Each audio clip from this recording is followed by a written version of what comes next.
जय श्री कृष्णा, राधे राधे। स्वागत है आप सभी का हमारे चैनल में। आज हम इस वीडियो में वृंदावन की माटी की कथा सुनाएंगे। आइए शुरू करते हैं। शोभा नाम की औरत जिसकी बहन वृंदावन में रहती थी, एक दिन वह उसको मिलने के लिए वृंदावन में गई। शोभा जी की काफी पैसे वाली औरत थी, लेकिन उसकी बहन कीर्ति जो कि वृंदावन में रहती थी ज्यादा पैसे वाली नहीं थी, लेकिन दिल की बहुत अच्छी थी, या यूं कहे कि दिल की बहुत अमीर थी। उसका पति मिट्टी के घड़े बनाने का काम करता था। शोभा काफी सालों बाद अपनी बहन को मिलकर बहुत खुश हुई, लेकिन उसमें थोड़ा सा अपने पैसे को लेकर घमंड भी था। वो कीर्ति के घर हर छोटी मोटी बात पर उसकी चीजों में से नुक्स निकालती रहती थी, लेकिन कीर्ति जो थी उसको कुछ न कहकर बस यही कह देती जो बिहारी जी की इच्छा। लेकिन शोभा हर बात में उसको नीचा दिखाने की कोशिश करती। कीर्ति ने अपनी तरफ से अपनी बहन की आओ वक्त में कोई कमी न छोड़ी। उसने अपनी बहन का पूरा ख्याल रखा। उसने उसको वृंदावन के सारे मंदिरों के दर्शन करवाए और उनकी महिमा के बारे में बताया। शोभा जब दर्शन करके खुश तो हुई और उसने महिमा भी सुनी, लेकिन उसका इन चीजों में इतना ध्यान नहीं था। बस दर्शन करके वापिस आ गई। उसको वृंदावन में रहते हुए काफी दिन हो गए। एक दिन वह अपनी बहन से बोली कि कीर्ति, अब बहुत दिन हो गए तेरे घर को रहते हुए, अब मुझे अपने घर को जाना चाहिए। तो कीर्ति थोड़ी सी उदास हो गई और बोली, बहन कुछ दिन और रुक जाओ। लेकिन शोभा बोली, नहीं, काफी दिन हो गए मुझे आए हुए। घर में मेरा पति और बच्चे अकेले हैं, उनको सास के सहारे छोड़कर आई हूँ। अब मैं फिर कभी आऊंगी। जब शोभा वापस जाने लगी कि कीर्ति जो कि शोभा की बड़ी बहन थी, तो उसने अपनी छोटी बहन को उपहार स्वरूप मिट्टी का घड़ा दिया। घड़े को देखकर शोभा हैरान सी हो गई और मन में सोचने लगी, क्या कोई उपहार में भी घड़ा देता है? लेकिन कीर्ति के बार बार आग्रह करने पर उसने अनमने से घड़ा ले लिया।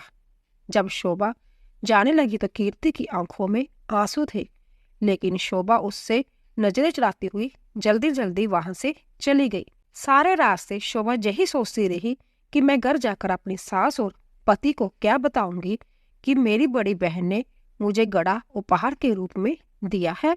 तो उसको इस बात से बहुत लज्जा आ रही थी। तो उसने सोचा कि मैं घर में जाकर झूठ बोल दूंगी कि घड़ा मैं खरीद कर लाई हूँ, मुझे तो मेरी बहन ने काफी कुछ दिया है। इसी तरह सोचती सोचती मैं घर में पहुंची और उसने घर जाकर घड़ा अपनी रसोई के ऊपर रख दिया। उसको मन में बहुत ही गुस्सा आ रहा था कि मेरी बहन क्या इस लायक भी नहीं थी कि छोटी बहन को कुछ पैसे उपहार में दे सके। एक घड़ा सा पकड़ा दिया। अब उसको अपने घर आए काफी दिन हो गए। गर्मियों के दिन थे, तभी उसके गांव में पानी की बहुत दिक्कत आने लगी। कुएं में, नदियों में पानी सूख गया। उसके गांव के लोग दूर दूर से पानी भरकर लाते थे। पैसे होने के बावजूद भी शोभा को पानी के लिए बहुत दिक्कत हो रही थी। एक दिन शोभा बहुत दूर जाकर उनसे पानी भर रही थी। वहां पर और भी औरतें पानी भरने के लिए आई हुई थी। तो जल्दी पानी भरने की होड़ में धक्का मुक्की में शोभा का घड़ा टूट गया। शोभा दूसरी औरतों पर चिल्लाने लगी, यह आपने क्या किया? बड़ी मुश्किल से तो मैंने पानी भरा था, आप लोगों ने धक्का मुक्की करके मेरा घड़ा तोड़ दिया। अब वह उदास मन से घर को आई। अब उसके पास कोई और दूसरा बर्तन भी नहीं था पानी भरने के लिए। तभी अचानक उसको अपनी बहन के दिए हुए घड़े की याद आई। तो उसने रसोई के ऊपर से घड़ा उतारा और फिर चल पड़ी बड़ी दूर पानी भरने के लिए। जब कुएं पर पहुंची, अभी भीड़ कम हो चुकी थी। वह घड़े में पानी भरकर घर लाई। तभी उसका पति खेतों से वापस आया। गर्मी अधिक होने के कारण वह गर्मी से बेहाल हो रहा था और आकर कहता है, शोभा क्या घर में पानी है? क्या एक गिलास पानी मिलेगा? तो शोभा ने कहा, हाँ, मैं अभी भरकर लाई हूँ। तभी उसने उस घड़े में से एक गिलास पानी भरकर अपने पति को दे दिया। गले में से पानी उतरते ही उसका पति एकदम से उठ खड़ा हुआ और बोला, यह पानी तुम कहाँ से लाई हो? तो शोभा एकदम से डर गई कि शायद मुझसे कोई भूल हो गई है। तो उसने कहा, क्यों, क्या हुआ? तो उसने कहा, जय पानी नहीं, जय तो अमृत लग रहा है। इतना मीठा पानी तो आज तक मैंने नहीं पिया। जय तो कुएं का पानी लग ही नहीं रहा, जय तो लग रहा है किसी मंदिर का अमृत है। तो शोभा बोली, मैं तो कुएं से ही भरकर लाई हूँ। जय देखो गड़ा बड़ा हुआ।